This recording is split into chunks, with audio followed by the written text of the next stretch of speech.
Reports చూసి doctor ద్వారా నిజం తెలుసుకున్న దశరథ, జోష్న చెంప పగలగొట్టి షాక్ ఇచ్చిన సుమిత్ర. అసలు ఇదంతా ఎలా జరిగింది తెలుసుకునే ముందు ఇప్పటి వరకు మా వీడియోను కనుక లైక్ చేయకపోతే తప్పకుండా ఒక్క లైక్ చేయండి.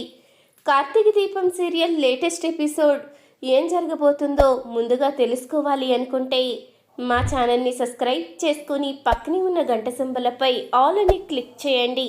అప్పుడే మేము పెట్టే ప్రతి వీడియో మీరు మిస్ కాకుండా చూసేవచ్చు. ఇక దశరథ అయితే నిర్ణయించుకుంటాడు, జోష్నకి సుమిత్రకి మళ్ళీ బ్లడ్ శాంపిల్స్ టెస్ట్ చేయించాలి, సుమిత్రని ఎలాగైనా కాపాడుకోవాలి అని. ఇక ఇంతలో ఈ నిర్ణయాన్ని అయితే ఇంట్లో అందరితో చెప్తాడు. అప్పుడే జోష్న అయితే చాలా కంగారు పడిపోతూ ఉంటుంది. ఏంటి, మళ్ళీ బ్లడ్ శాంపిల్ టెస్టా? ఈసారి కూడా మ్యాచ్ అవ్వలేదనే వస్తుంది కదా. అప్పుడు నిజంగానే అనుమానం ఇంకా బలపడుతుంది. ఇప్పటికే అనుమానం బలపడింది. నాన్నకి నా మీద లేనిపోని డౌట్స్ అన్నీ వస్తున్నాయి. ఇప్పుడు మళ్ళీ గనుక రిపోర్ట్ నెగిటివ్గా వస్తే ఇక ఏమైనా ఉందా, ఏం చెయ్యాలి అంటూ చాలా కంగారు పడిపోతూ ఉంటుంది జోష్న అయితే. ఇంతలో మరొక వైపు కార్తీక్ అయితే ఇంటికి వెళ్ళంగానే దీప్ అయితే అడుగుతూ ఉంటుంది, ఏంటి బావా, ఏమైంది, నాన్న నిన్ను ఎందుకు రమ్మన్నారు, సడన్గా ఎందుకు వెళ్ళావు అంటూ అడుగుతూ ఉండంగా, ఏముంది జోష్న గురించి మాట్లాడడానికే, మళ్ళీ బ్లడ్ టెస్ట్ చేయిస్తానని మామయ్య అంటున్నారు అంటూ అనంగానే, మళ్ళీ చేయించిన నెగిటివే కదా వస్తుంది, తను కూతురు కాదు కాబట్టి ఎందుకు బ్లడ్ శాంపిల్స్ మ్యాచ్ అవుతాయి అంటూ దీప అనంగానే అప్పుడే ఇక కార్తీక్ అయితే చెప్తూ ఉంటాడు, నాకు తెలుసు దీప మ్యాచ్ అవ్వవని, కానీ జోష్నాలో ఆ కంగారం భయం అన్నది మొదలవ్వాలి. తన నోటితోనే నిజాన్ని బయట పెట్టాలి. అందుకే కదా మనం ఇప్పటి వరకు ఎదురు చూసేది అంటూ అనంగానే, తన నోటితో నిజాన్ని బయట పెట్టడం మాట ఎలా ఉన్నా అమ్మకి ఎలాంటి ప్రమాదం తీసుకువస్తుందో అని నాకు చాలా భయంగా ఉంది. జోష్న మనస్తత్వం గురించి మనకి తెలిసిందే కదా. తనకి ఎవరు అడ్డం వచ్చినా కానీ ఊరుకోదు. అవసరమైతే ప్రాణాలు తీయడానికి కూడా వెనకాడదు. తన కన్న తండ్రైన దాసుబాబైనే చంపడానికి వెనకాడని జోష్న నా తల్లిని బ్రతకనిస్తుందా, నా తండ్రిని బ్రతకనిస్తుందా? ఆల్రెడీ ఇంతకు ముందే నా తండ్రిని చంపే ప్రయత్నం చేసింది. ఆ నింద నా మీద వెయ్యాలని చూసింది. అలాంటి జోష్నతో చాలా భయంగా ఉంది బావా అంటూ దీప అంటూ ఉండంగా, నీ అనుమానం నిజమే దీప, అత్తని చంపడానికే ట్యాబ్లెట్స్ కూడా డస్ట్బిన్లో పడేసింది జోష్న. ఈ విషయం నీకు చెప్తే కంగారు పడతావు, ఈ విషయం నీ దగ్గర చెప్పను అంటూ కార్తీక్ అయితే అనుకుంటూ ఉంటాడు. ఇంతలో ఇక దశరథ్ అయితే హాస్పిటల్కి అయితే వెళ్తాడు డాక్టర్ని కలవడానికి. ఇక డాక్టర్ అయితే బిజీగా ఉన్నారని నర్స్ అయితే చెప్తుంది. ఇక దశరథ్ అయితే అక్కడే వెయిటింగ్ చేస్తూ ఉంటాడు.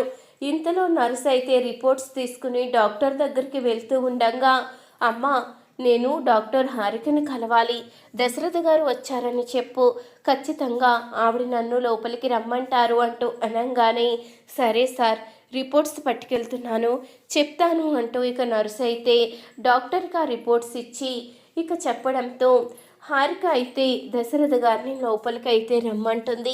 అప్పుడే ఇక దశరథ గారిని లోపలికి రమ్మని చెప్పడంతో ఇక దశరథ అయితే లోపలికి వెళ్తాడు. ఇక లోపలికి వెళ్ళేసరికి హారిక అయితే రిపోర్ట్స్ చూసి షాక్ అవుతూ ఉంటుంది. ఇంతలో దశరథ అయితే అడుగుతూ ఉంటాడు, ఎవరు డాక్టర్ ఆ రిపోర్ట్స్ అంత విచిత్రంగా చూస్తున్నారు అంటూ అనంగానే, అంతా అసలు ఒక డాక్టర్గా నేనే నమ్మలేకపోతున్నాను అంటూ అనంగానే అప్పుడే దశరథ అయితే అడుగుతూ ఉంటాడు, మీకు అంత ఆశ్చర్యం కలిగించే రిపోర్ట్స్ ఏంటవి అంటూ అనంగానే, ఇవి మీవే సార్ అంటూ చెప్తూ ఉంటుంది. హారిక అయితే నావా, నావేంటి అంటూ అడుగుతూ ఉంటాడు దశరథ అయితే.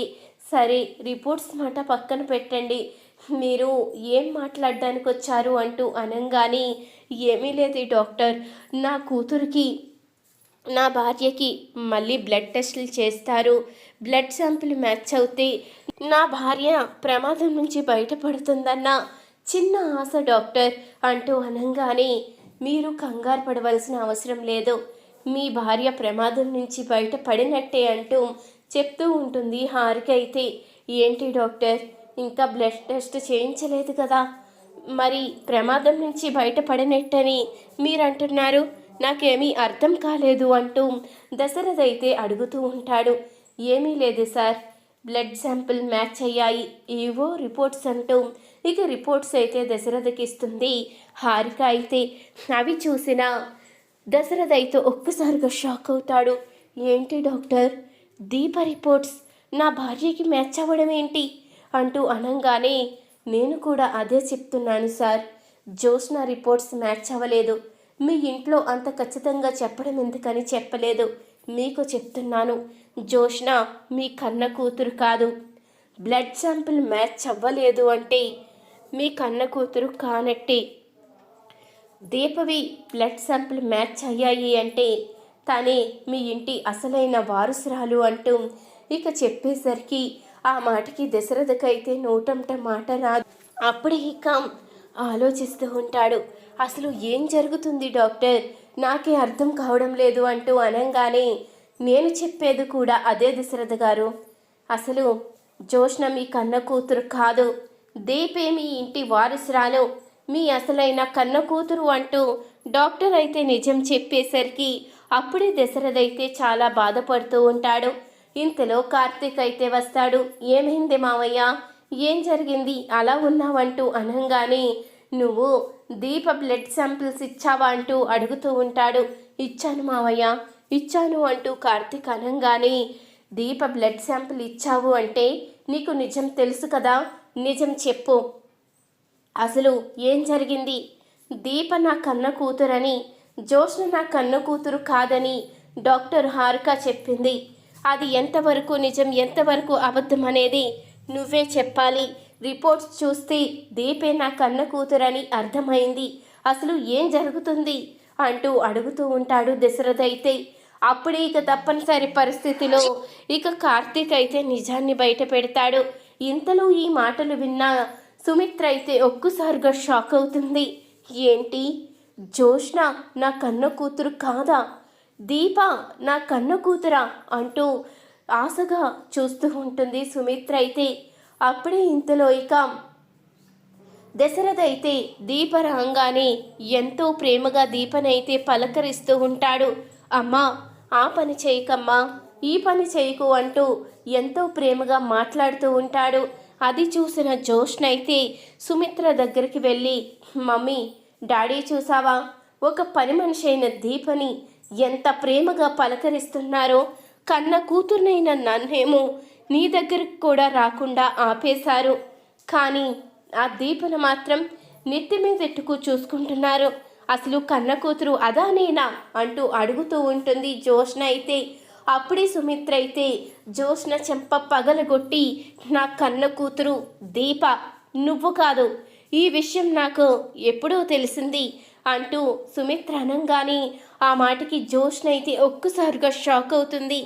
ఏంటి మమ్మీ నువ్వు చెప్పేది అంటూ అడుగుతూ ఉండగా, అవును, నా కన్న కూతురు దీప అని ఈరోజే అర్థమైంది. హాస్పిటల్లో నా కోసం బ్లడ్ శాంపిల్స్ ఇచ్చి నన్ను బ్రతికించడానికి తన ప్రాణాలే అడ్డు వెయ్యబోతుంది.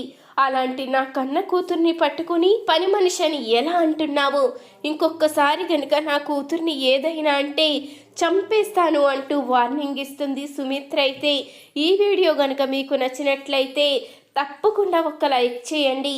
మా ఛానల్ని సబ్స్క్రైబ్ చేసుకుని పక్కనే ఉన్న గంట సింబలపై ఆల్ అని క్లిక్ చేయండి. అప్పుడే మేము పెట్టే ప్రతి వీడియో మీరు మిస్ కాకుండా చూసేవచ్చు.